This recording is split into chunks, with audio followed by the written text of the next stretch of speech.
l'ADA. Voilà. Donc, l'histoire naturelle, comment va évoluer ce diabète de type 1? Schématiquement, il est décomposé en 3 phases. Le patient qui est génétiquement prédisposé, donc en haut, va être soumis à un facteur environnemental qui va activer le système immunitaire. Donc là, ils incriminent la théorie virale, la théorie nutritionnelle, inflammatoire, etc.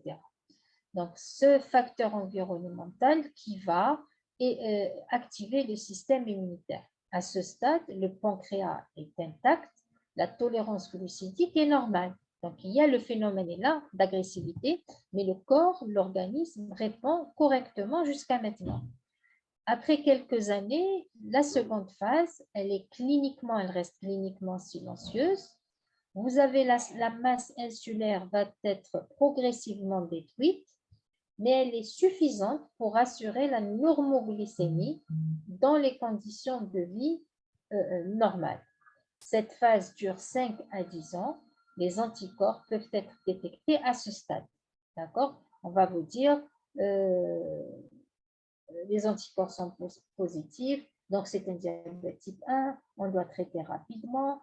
Parfois, on n'a même pas recours au traitement. Même si on met le traitement à ce stade-là, vous allez vous rendre compte que le patient fasse des hypoglycémies et vous serez amené à diminuer, voire arrêter le traitement à ce stade-là. On estime que le diabète clinique apparaît lorsque plus de 80% de la masse pancréatique est détruite. Et donc, il s'installe rapidement avec une symptomatologie bruyante. Vous voyez, il n'y a pas que le diabète de type 2 qu'on doit dépister, même le diabète de type 1, on doit le dépister parce que son installation également, elle est progressive. Donc, vous avez vu, ça passe par plusieurs étapes. Donc là, ils ont récapitulé ce que je viens de vous dire. Le mécanisme du diabète de type 1, donc on vient de le dire, le diabète de type 1 est une maladie auto-immune. Le système immunitaire se dirige contre le pancréas et provoque la destruction des îlots de Langerhans. On parle d'une insulite. Et donc, plusieurs facteurs sont mis en cause. Quels sont ces facteurs? Il y a la prédisposition génétique, et donc, surtout les gènes HLA. Donc, vous avez le phénotype HLA B8, B15, D3, D4, et surtout lorsque ça survient chez les frères ou des jumeaux. Les facteurs environnementaux initiant le processus auto-immun, viral, toxique, des protéines, donc c'est l'alimentation, la nutrition. Mais en réalité, la cause est mal connue. Elle est bien connue dans le diabète de type 2, c'est la nutrition, etc. Par contre, dans le diabète de type 1, il y a des zones d'ombre qui persistent. Donc là, regardez, je vous ai mis un algorithme, un schéma de ces différentes étapes. Regardez, les facteurs génétiques associés aux facteurs environnementaux vont entraîner une perturbation du système immunitaire. Cette perturbation avec apparition, avec une perturbation de la réponse auto-immune à des agents viraux, à des agents nutritionnels, à des protéines, etc. Ce qui va entraîner une augmentation des anticorps, une agression directe du pancréas qui est progressive. Au début, on peut faire face parce qu'on a des réserves, mais avec le temps, il va y avoir l'épuisement de ce pancréas jusqu'à apparition des symptômes du diabète de type 1 et de façon progressive, mais parfois de façon aiguë. Donc, les facteurs environnementaux on les a vus. Il faut toujours rechercher les maladies auto-immunes associées parce que vous baignez dans un climat d'auto-immunité. Diabète de type 1 égale auto-immunité. Sûrement, il y a d'autres auto-anticorps spécifiques d'organes. Par exemple, ils ont touché la thyroïde, ils vont toucher la surrénale, ils vont toucher le pancréas, ils vont toucher le digestif et vous serez avec un patient qui cumule plusieurs maladies auto-immunes en même temps. Il faut savoir que l'activation de ce processus auto-immun est suivie d'une phase de prédiabète avec destruction progressive et asymptomatique des cellules bêta de Langerhans, ça on l'a vu. Ensuite, la symptomatologie clinique apparaît lorsqu'il ne reste plus que 10% des cellules. Tout à l'heure, on avait dit une destruction de 80%.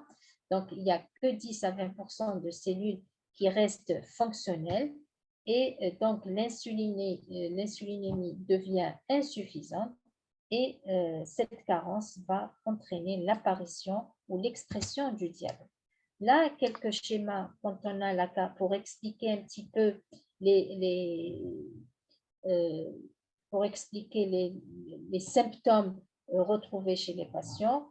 Tous ces symptômes-là sont en rapport avec une carence en insuline. Qui dit carence en insuline dit une hyperglycémie. L'hyperglycémie va donner une diurèse osmotique. Diurèse osmotique va donner une déshydratation, elle va donner une polyurie, elle va donner un amaigrissement, etc. Et donc, quels sont les symptômes? Vous avez une soif excessive, c'est la polydipsie. Vous avez des troubles visuels. Par exemple, une personne qui a des troubles visuels, une baisse de l'acuité visuelle, elle va chez l'ophtalmologue, il examine, il fait un fond d'œil, il va trouver des signes indirects ou de rétinopathie diabétique. Donc, qu'est-ce qu'il va faire? Il va l'adresser chez son endocrino ou chez un médecin généraliste pour demander au moins une glycémie ou une hémoglobine glyquée et le diabète est découvert à l'occasion d'une complication. On peut avoir des troubles du sommeil, on peut avoir une polyurie, une fatigue importante, une sensation de faim incessante. Les symptômes sont là. Il faut toujours, devant un diabète de type 1, rechercher un facteur déclenchant. Il faut le rechercher systématiquement. Ça ne sert à rien de traiter le déséquilibre glycémique sans avoir un œil sur le facteur déclenchant. Parce qu'en corrigeant le facteur, tout va rentrer dans l'ordre. Quels sont les facteurs déclenchants? Ça peut être une infection bactérienne, mycosique, une maladie inflammatoire ou métabolique ou néoplasique sous-jacente, la prise de médicaments hyperglycémiants tels que les corticoïdes. Parfois, nous avons un tableau chirurgical, un stress, une grossesse. Ce sont des circonstances ou des facteurs déclenchants qu'il faut rechercher pour corriger. Là, c'est un petit peu la physiopathologie. Quand on a un manque en insuline, une carence en insuline, et vous savez que l'insuline agit sur le foie, sur le tissu périphérique, sur le tissu adipeux, encore une fois sur le foie. Cette carence va entraîner une augmentation de la production du glucose hépatique et une diminution de l'utilisation du glucose en périphérie, ce qui va donner une hyperglycémie. Cette hyperglycémie est responsable d'une diurèse osmotique, d'une déplétion, une altération de la fonction rénale. Et parallèlement, au niveau des tissus adipeux, nous avons une augmentation de libération d'acides gras et au niveau du foie, de la cétogénèse. Tout ça va contribuer à l'apparition de l'acidocétose et donc le patient peut venir avec un état d'hyperglycémie extrême et un tableau d'acidocétose. Le diabète de type 1 peut être associé à d'autres maladies auto-immunes. Faites attention, il faut toujours les rechercher. Le vitiligo, la thyroïdite, l'insuffisance surrénalienne, etc. Ces associations se font préférentiellement avec le LADA. Maintenant, nous passons au diabète de type 2. Le diabète de type 2 est caractérisé par une hyperglycémie chronique, c'est comme le diabète de type 1. Il est dû à une insuffisance de la capacité du pancréas endocrine à faire face à un état d'insulinorésistance. Donc, nous avons une insulinorésistance périphérique, ce n'est pas tant l'insuline qui manque, mais c'est surtout son action périphérique. Souvent, c'est lié à une obésité ou un surpoids. Le diabète de type 2, il est le plus fréquent des diabètes. Il touche l'adulte. On trouve souvent plusieurs membres dans la même famille. D'accord? Le début est silencieux, voire insidieux. Il y a souvent un retard diagnostique dans le diabète de type 2.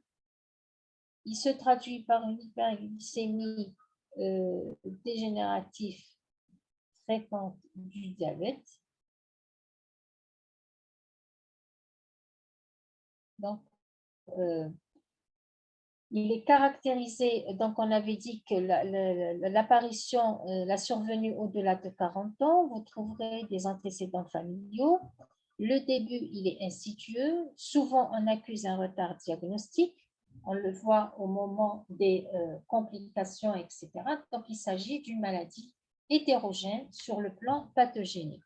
Elle associe de l'insulinorésistance d'un côté et l'insulinocarence de l'autre côté.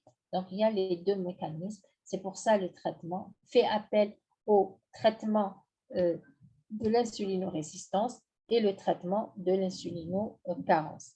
Actuellement, avant, on disait le diabète de type 2 est l'apanage de l'adulte et le sujet âgé.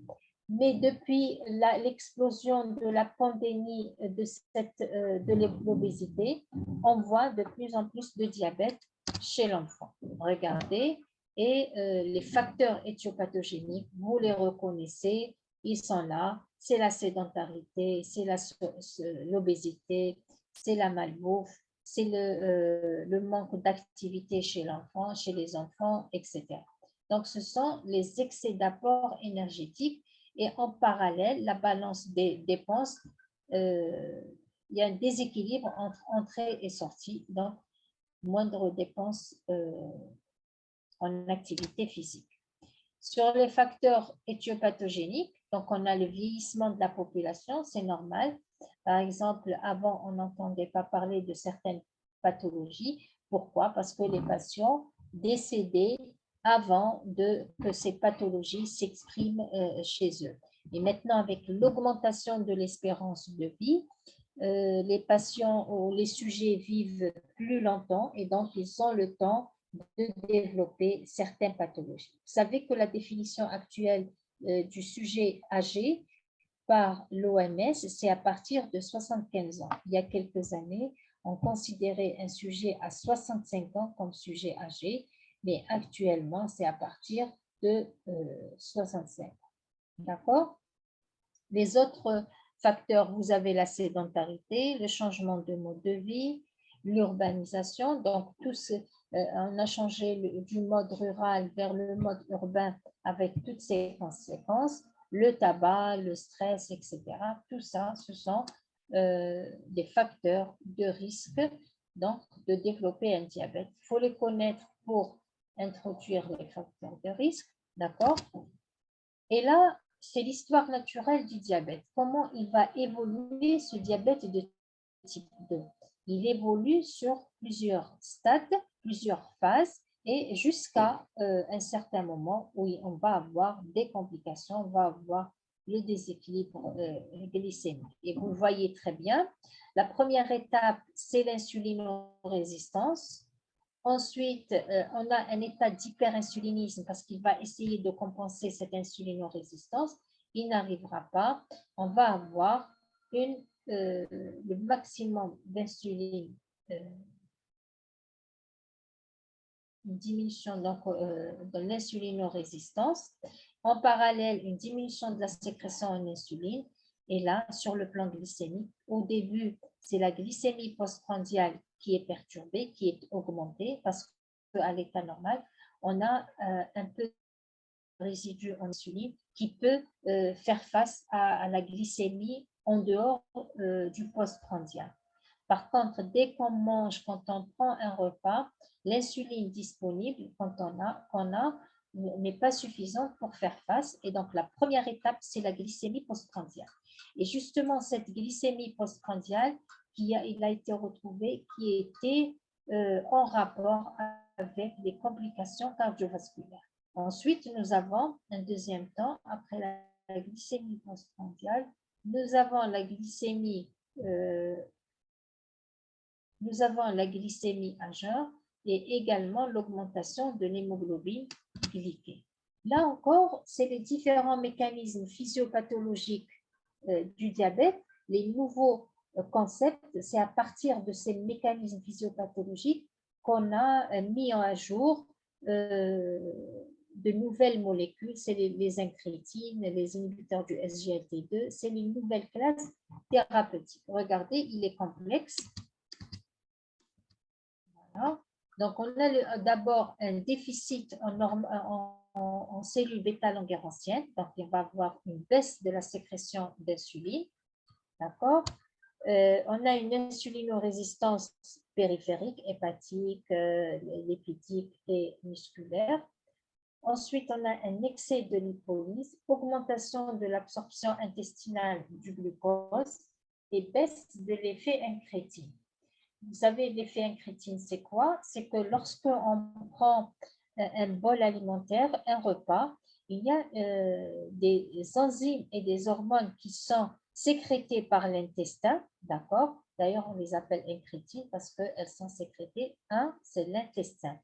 Donc, elles sont sécrétées par l'intestin pour justement augmenter le taux de l'insuline et diminuer ou inhiber diminuer le taux du glucagon. D'accord? Donc, c'est de nouvelles classes thérapeutiques par rapport à ce mécanisme. Et puis, nous avons actuellement compris que le rein, avec son élimination active de glucose, pouvait avoir un effet sur l'homéostasie ou sur l'équilibre glycémique.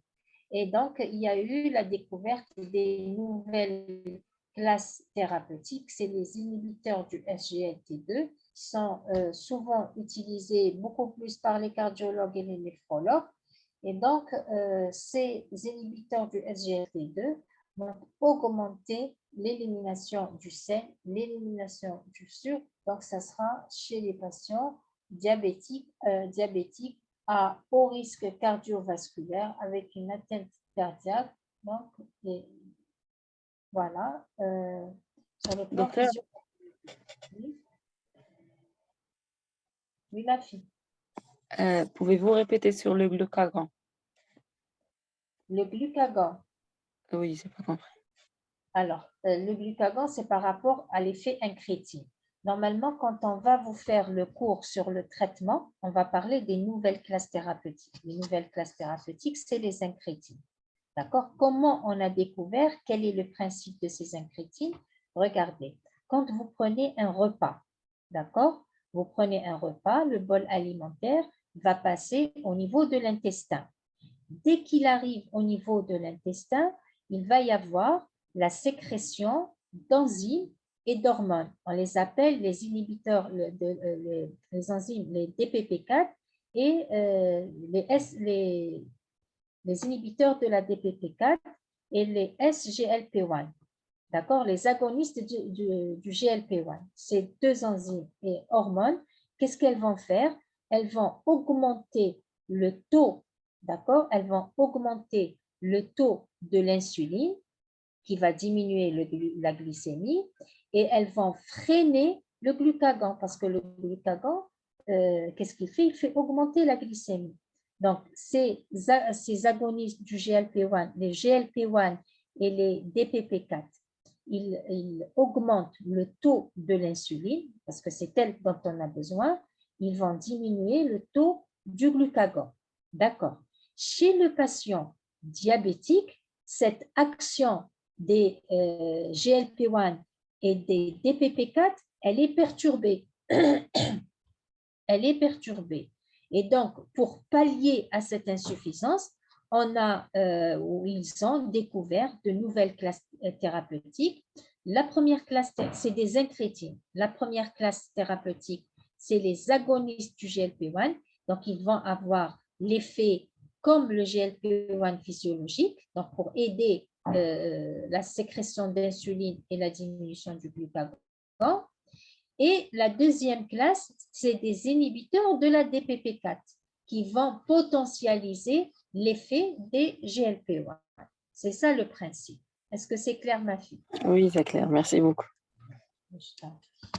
Alors, devant les classifications, les autres classifications, je vous ai dit au début qu'il y a eu de nombreuses modifications, découvertes par rapport à la classification. C'était le type 1, le type 2, le LADA plus ou moins.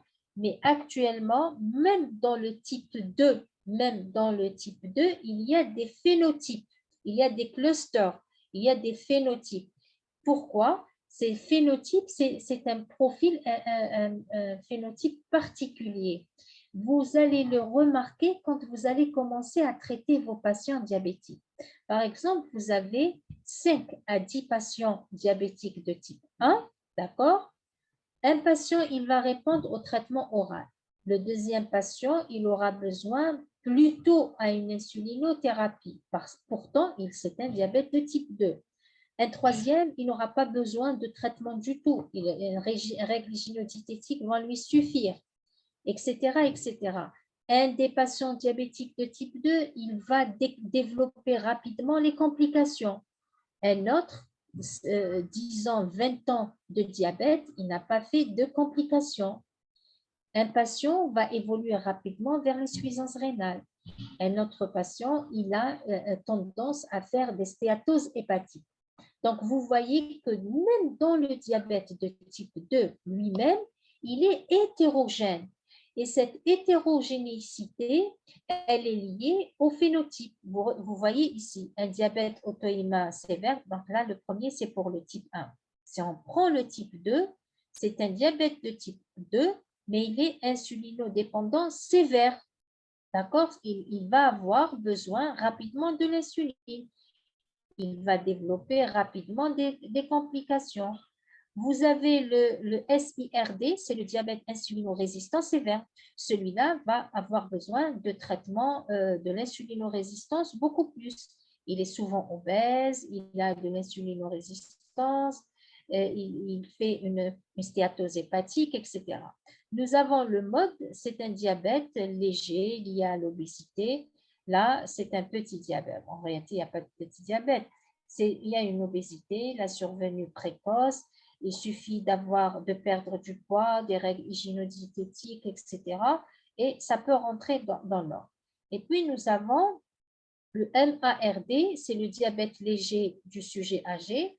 Vous avez dû voir dans votre entourage des sujets jeunes diabétiques. Ils ont besoin d'insuline, ils ont besoin de traitement oral. Et encore, on n'arrive pas à les équilibrer. Et il peut y avoir un patient, un sujet âgé jusqu'à 80 ans, 75 ans, etc. Et avec un seul comprimé, que ce soit de l'insulinorésistance ou des insulinosécrétagores, un seul comprimé, on arrive à l'équilibrer et on ne trouve pas de complications. C'est pour vous dire que les choses se compliquent de plus en plus. C'est vrai qu'on a découvert ces médicaments, ces phénotypes, c'est important pour l'impact thérapeutique, mais avant, c'était plus simple. Diabète type 1, diabète type 2. Mais parfois, on n'arrivait pas, malgré le traitement, malgré le régime, on n'arrivait pas à équilibrer notre patient et on se demandait pourquoi. Et qu'est-ce qu'on faisait? On faisait porter la casquette par le patient. On disait que le patient, il est indiscipliné, il est inobservant, il ne fait pas son régime, il ne prend pas son traitement correctement. Et alors qu'en réalité, ce n'est pas dû aux habitudes du patient, mais au contraire, c'est le phénotype de notre patient. Voilà. Là, c'est les situations de découverte du diabète de type 2, soit systématiquement devant un bilan, devant des troubles visuels, une polyurie, polydipsie, parfois des complications. Là, je vous ai mis un tableau comparatif entre le diabète de type 1 et le diabète de type 2. Vous le verrez à tête reposée. On va voir un type de diabète qui est devenu de plus en plus fréquent. On le voit parce qu'on fait le dépistage, parce qu'on est mieux informé, etc. C'est le diabète gestationnel qui représente tout type d'hyperglycémie dans l'apparition où le diagnostic survient au cours de la grossesse. D'accord? Donc, en réalité, au cours de la grossesse, on a deux types de diabète. Soit un diabète gestationnel vrai, ça veut dire qu'il n'existait pas, mais il est apparu pendant la grossesse, ou bien on a le diabète, une grossesse sur un diabète déjà connu. Quels sont les facteurs de risque du diabète gestationnel? Donc, un épisode antérieur de diabète, toute femme qui a déjà fait un diabète gestationnel, elle a plus de risque de développer un diabète gestationnel ou bien même de développer un diabète de type 2. Les accouchements antérieurs d'un enfant macrosome, un enfant, la macrosomie, elle est définie par un poids de naissance au-delà de 4 kg, de 4 kg 500. La maman est toute contente, elle vous dit que son fils est bien portant, etc. Elle est toute contente, mais ce n'est pas que cette macrosomie, elle est le prix à payer de son diabète qu'elle a développé pendant la grossesse. Et parfois, il passe inaperçu et il n'est diagnostiqué qu'au cours de complications.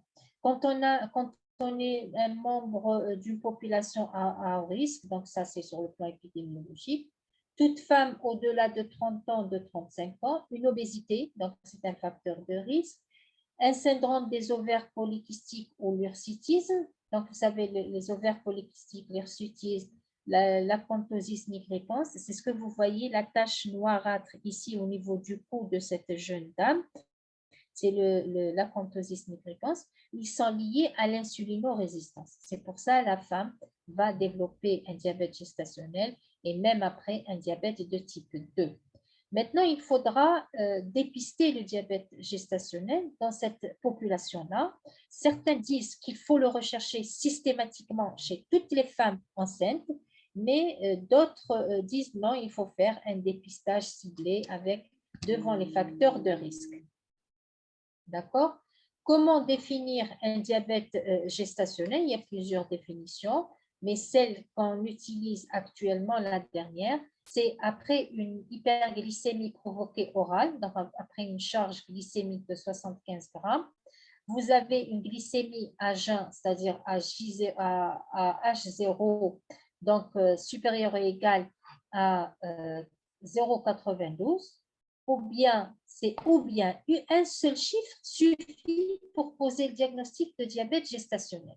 Ou bien après 1 heure, vous avez une glycémie supérieure ou égale à 1,80, ou bien une glycémie après 2 heures supérieure ou égale à 1,53 g. Si par exemple, vous faites une glycémie au début de la grossesse et vous la trouvez élevée, à ce moment-là, c'est probablement un diabète préexistant qui est passé inaperçu. D'accord? Donc ça, c'est la définition du diabète gestationnel. Pourquoi est-il important de parler du diabète gestationnel? Eh bien, parce qu'il a des complications et il a une forte morbimortalité maternelle et fœtale. Chez la maman, il y a un risque accru de prééclampsie et de césarienne. Vous avez vu actuellement toutes les femmes qui viennent accoucher, pratiquement, elles passent à la césarienne. Et alors que même la césarienne a des effets secondaires, l'utérus cicatriciel, etc. Un risque accru de récurrence de diabète gestationnel, c'est-à-dire une maman qui a fait déjà le diabète gestationnel a un risque élevé de développer un diabète gestationnel ultérieurement. Une maman qui a fait un diabète gestationnel, le risque de développer un diabète type 2 définitif qui est multiplié par 7, un risque de syndrome métabolique, le risque de maladie cardiovasculaire, le diabète de type 2 peut apparaître en postpartum, donc le diabète gestationnel va persister. Chez l'enfant, vous avez la macrosomie et quand il y a une macrosomie, donc il va y avoir une dystocie, il va y avoir un accouchement difficile, il va y avoir des traumatismes obstétricaux, etc. et des malformations. Et puis, faites attention, une maman qui a fait un diabète gestationnel ou une maman qui est diabétique, le bébé à l'accouchement ou le nouveau-né peut faire des hypoglycémies sévères qui peuvent être fatales. Les complications chez les enfants issus de mamans ayant fait un diabète gestationnel, c'est-à-dire au long cours, l'enfant peut développer une obésité, peut développer un diabète de type 2 et donc il est important de dépister le diabète gestationnel. Maintenant, les autres types de diabète, il y en a plusieurs. Le type LADA, on en a parlé, ce n'est pas la peine de le reprendre. Par contre, il y a le MODY, c'est un type de cétose. Au début, on avait dit que c'était le diabète de type 1 qui se compliquait d'acidocétose. Il était cétosique. Alors, parce qu'il y a une carence extrême en insuline et cette carence, au niveau du foie et au niveau du tissu adipeux, il va y avoir la libération d'acides gras, la formation ou la synthèse de cétone, etc. Ça devient acidocétosique. Par contre, comme le diabète de type 2, il y a un petit capital en insuline, on n'a pas cette acidocétose. Il y a un type de diabète de type 2, c'est un diabète de type 2 effectivement, mais il est cétosique, c'est ce qu'on appelle le MODY. Il se caractérise par des épisodes de cétose, c'est chez un patient présentant des symptômes d'hyperglycémie et de carence en insuline, mais contrairement au diabète de type 1, le système immunitaire n'est pas impliqué et donc quand vous allez doser les anticorps, vous allez les trouver négatifs. L'évolution ultérieure est semblable à celle du diabète de type 2, les patients pouvant se passer d'insuline une fois la phase aiguë jugulée. D'accord, ça me rappelle mon patient. Cette forme de diabète est majoritairement observée dans les populations africaines, afro-américaines, etc. Anciennement, on l'appelait le diabète africain. D'accord? Donc, vous voyez que le diabète n'est plus ce qu'il était, type 1, type 2, et on s'arrête. Il y a le type 1, le type 2, le LADA, le MODY, le gestationnel, les phénotypes du diabète de type 2. Et puis, ce n'est pas tout, il y a les autres types de diabète, les diabètes spécifiques. Là, sans rentrer dans les détails, c'est le diabète cortico-induit, c'est le diabète de la pancréatite, c'est le diabète dans certains syndromes, endocrinopathie, etc. Donc, vous voyez que le diabète a sa définition, sa classification a totalement changé. Vous allez me dire, est-ce qu'il est intéressant de faire un diagnostic étiologique chez ces patients? Oui, bien sûr. Un diagnostic étiologique précis a des conséquences pratiques sur la prise en charge, le suivi et le traitement du patient lui-même, mais également, parce que ce traitement peut être adapté aux anomalies génétiques, mais également pour faire des prédictions quant au risque de complications et aussi dans la famille et dans certaines situations. C'est-à-dire, si vous retrouvez un diabète secondaire, vous avez un traitement spécifique, vous allez faire l'enquête familiale, le dépistage, éviter les mariages consanguins, etc. Donc, ça a un impact dans la prise en charge.